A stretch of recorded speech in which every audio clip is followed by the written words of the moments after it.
সেজদায় আমরা যত ছোট হই এর চেয়ে ছোট আর হওয়া যায় না।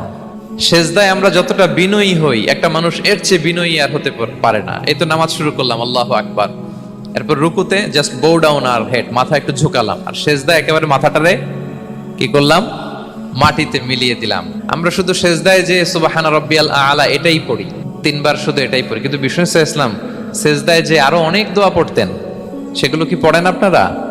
বিষ্ণু ইসলাম সুবহান রাব্বিয়াল আলা এর পাশাপাশি তিনি সিজদায় যেয়ে পড়তেন সুবহানাকা আল্লাহুম্মা রাব্বানা ওয়া বিহামদিকা আল্লাহুম্মা গফিরলি, এটা জানি না আমরা অনেক। এছাড়াও বিষ্ণুই পড়তেন সুবহুন কুদ্দুসুন রব্বুল মালাইকাতি ওয়ার রূহ, সকল ফেরেশতাদের অধিপতি রব, সবচেয়ে বড় ফেরেশতা যার 600 পাখা, জিবরাইলের রব, সেই রবের প্রশংসা আমি করছি। তিনি সুবহুহ, তিনি কুদ্দুস, তিনি মহাপবিত্র, the most pure, the most high.